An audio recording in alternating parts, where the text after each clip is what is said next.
Today, we're jumping into the dramatic and, let's be honest, often violent history of how labor unions really got started in the United States. I mean, we've all been there, right? You want a fair shake for the work you put in. Well, that exact feeling, that drive, is right at the heart of our story today. It's about a whole lot of workers back in the 19th century who decided they needed to ask for more together. So let's paint a picture here. What was life actually like for these workers, and what pushed them to get organized in the first place? Okay, so here's the crazy thing about the industrial era. You've got all these new technologies creating absolute fortunes, building these gigantic companies, and making a handful of people unbelievably rich. But for the folks actually doing the hard labor, life was somehow getting tougher, not easier. And this quote from Samuel Gompers, one of the big-name labor leaders, just says it all. This wasn't just about a couple more pennies an hour. No, this was a demand for basic dignity, for a real slice of the pie they were helping to bake. And it was a promise. We're not backing down. Demanding more is one thing, but how do you actually get it? Well, workers figured out pretty fast they needed a game plan, a tool that was powerful enough to make the people in charge actually sit up and listen. And their solution was the labor union. Now, the idea is simple, but it was totally revolutionary at the time. See, one worker is pretty easy to ignore, even easier to replace. But a whole group of workers, an entire workforce, all saying the same thing, now that's a lot harder to just brush aside. Strength in numbers, right? And the union's biggest weapon, its ace in the hole, was the strike. Just by refusing to work all at once, they could bring a factory, a railroad, or even a whole industry to a grinding halt. It was a huge risk, but it was their best shot at forcing the company to come to the table and talk. But you know, as soon as workers started to use this new power, they got hit with some serious resistance. And this is where the story takes a really dark and bloody turn, and a pretty consistent, pretty brutal pattern starts to emerge. We're going to zoom in on 3 major events here. And listen, these weren't just random one-off things. They were part of a fight that stretched across decades, a conflict that really defined the whole era. It all kicks off in 1877. The whole country is in a nasty economic depression, and the B&O Railroad decides to cut wages for the second time in less than a year.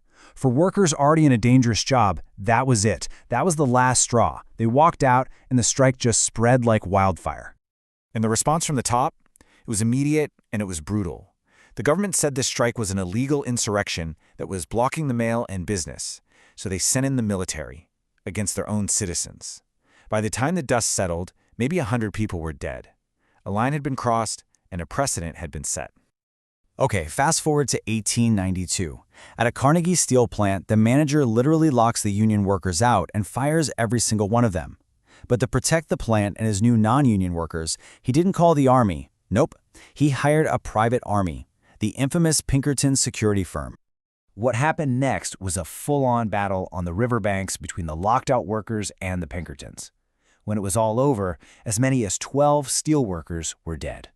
And just 2 years after that, the pattern repeats itself. A huge railroad strike over just awful working conditions basically shuts down rail traffic all over the country. So the federal government steps in again, this time arguing the strike was illegally stopping U.S. mail from being delivered. Federal soldiers were sent in to break the strike and get the trains moving. The result? Tragically familiar. In the clashes that followed, they killed around 30 strikers. The message was coming through loud, clear, and very, very violently. So when you step back and look at all these events together, a really clear picture starts to form about who had the power and whose side the government was really on. I mean, this table lays it all out, doesn't it? Just look at the response column. Federal troops, private security, federal troops again. And then look at the results. It was always the same playbook. Use overwhelming, deadly force to crush the strike. So the bottom line is this. Whenever workers got together to demand a better deal, the most powerful forces in the country, we're talking giant corporations, private armies, and even the U.S. government itself, push back hard. And all of this leads us to the central question of this whole period of history, a question about what's fair, what's right, and what the government's job should actually be. See, on one side, you've got these workers who think it's just fundamentally wrong that they're creating all this incredible wealth but are still living in poverty.